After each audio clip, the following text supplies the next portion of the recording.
আমি ওনার নোটিশের জবাবে উত্তর দেওয়ার আগে মাননীয় স্পিকার আমি দু একটি কথা বলতে চাই। মাননীয় সংসদ সদস্য ওনার যে নোটিশটি দিয়েছেন, নোটিশটি উত্থাপন না করে উনি কিন্তু একটা ন্যারেটিভ সাবমিট করেছেন সংসদের সামনে, যেটার জন্য আমার কাছে পর্যাপ্ত উত্তর রয়েছে, যে উত্তরে উনি সন্তুষ্ট হবেন। কিন্তু ওনার নোটিশটা ছিল শুধু উত্থাপনটা করা এই বিষয়টিতে, ওই মিসাইলসের ব্যাপারে। যাই হোক, উনি যে প্রশ্নটা, যেই উত্থাপনটা এখন করেছেন, এটা যদি পরবর্তীতে প্রশ্ন আকারে করেন, আমি ওনাকে ন্যারেটিভ উত্তর দিয়ে দিব।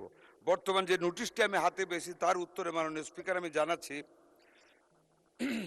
বর্তমানে দেশে বিভিন্ন দুর্গম ও জনবহুল অঞ্চলে হামের প্রকোপ উদ্বেগজনকভাবে বৃদ্ধি পাওয়ায় টিকাদান বঞ্চিত শিশুরা নিউমোনিয়া ও অন্ধত্ব সহ মারাত্মক প্রাণ ঝুঁকিতে রয়েছে। এইটা লিখে উনি নোটিশটা দিয়েছে।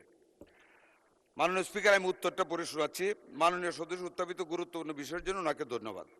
মাননীয় স্পিকার, অতীতের সরকারগুলির সম্পূর্ণ ভুল ব্যবস্থাপনা এবং ব্যর্থতার কারণে, সরকারগুলোর বলতে ফ্যাসিস্ট সরকার এবং জাস্ট ইমিডিয়েট পাস্ট যে গভর্নমেন্ট গিয়েছে ওদেরই মিন করতেছি। মাননীয় স্পিকার, ভুল ব্যবস্থাপনা এবং ব্যর্থতার কারণে বর্তমানে হামের প্রাদুর্ভাব বৃদ্ধি পেয়েছে। দেশের সর্বশেষ হাম রুবেলার ক্যাম্পেইন 2020 সালের ডিসেম্বরে অনুষ্ঠিত হওয়ার পর দীর্ঘ 5.5 বছর যাবৎ কোনো ক্যাম্পেইন পরিচালিত হয়নি।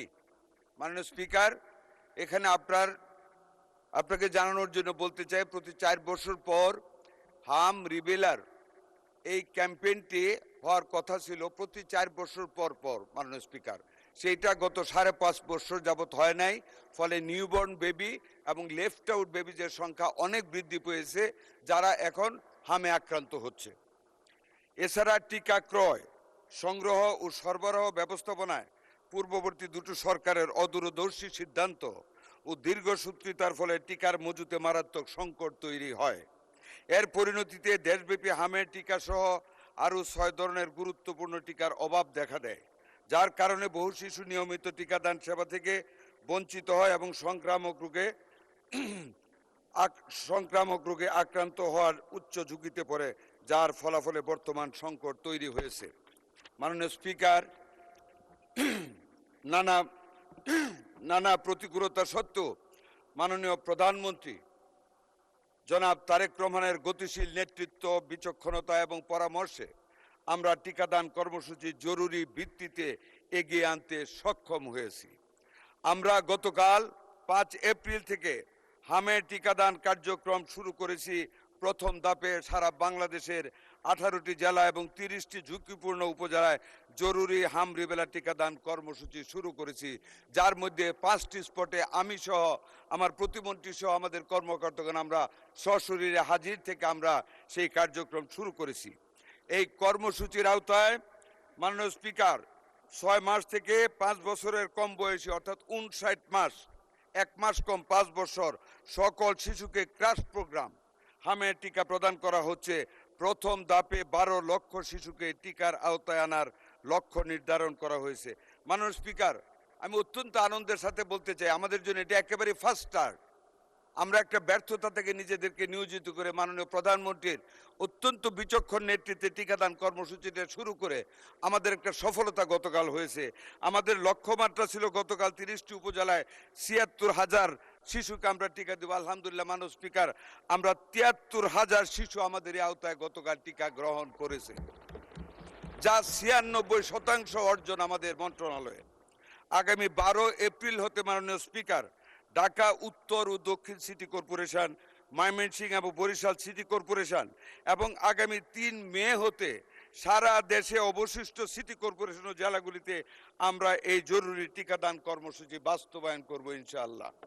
মাননীয় স্পিকার, টিকাদানের পাশাপাশি আমরা শুধু টিকাদান চালাচ্ছি না, এর পাশাপাশি হামে আক্রান্ত এবং ঝুঁকিতে থাকা শিশুদের ভিটামিন এ ক্যাপসুল খাওয়ানো হচ্ছে গতকাল থেকে। মাননীয় স্পিকার, জরুরি ভিত্তিতে দেশের প্রতিটি জেলায় 6 মাস থেকে 1 বছর পর্যন্ত বয়সী শিশুদের জন্য ভিটামিন এ ক্যাপসুল 1 লক্ষ ইউনিট অর্থাৎ 7,500 পিস এবং 1 বছর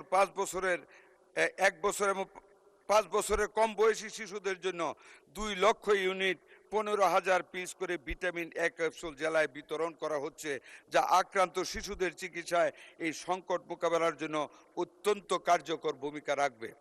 মাননীয় স্পিকার, ঝুঁকিপূর্ণ শিশুদের জন্য দেশের সকল সরকারি হাসপাতালে আইসোলেশন ওয়ার্ড, যেটা আপনি বলেছেন, আইসোলেশন ওয়ার্ডের ব্যবস্থা করা হয়েছে। আমাদের হাতে মাননীয় স্পিকার, এমন দোয়া করি না যে রুগী বাড়ুক, কিন্তু যতই বাড়ুক না কেন প্রত্যেকটি হাসপাতালে আইসোলেশন ওয়ার্ডের ব্যবস্থা করা হয়েছে।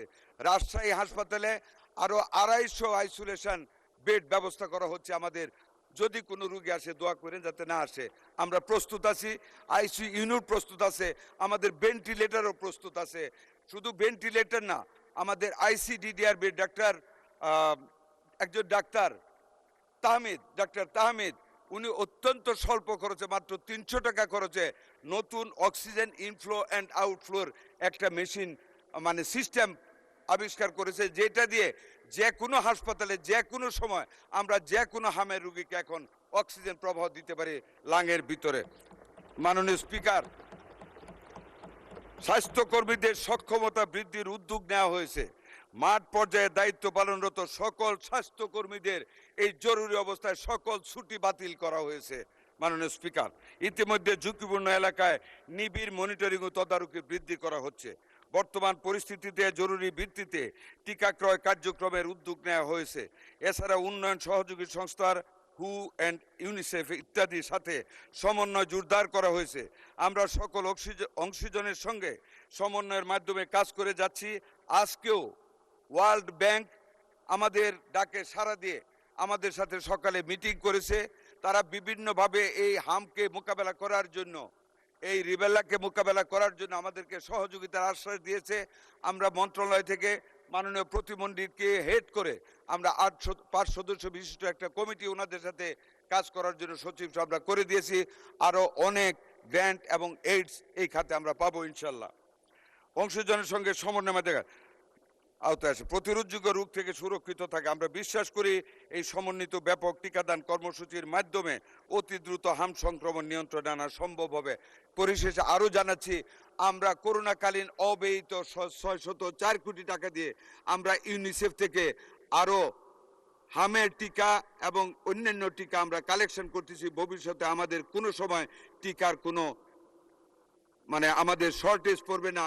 আমরা অলওয়েজ আমাদের হাতে টিকাতে আমরা সমৃদ্ধশীল থাকবো। ধন্যবাদ মাননীয় স্পিকার আপনাকে।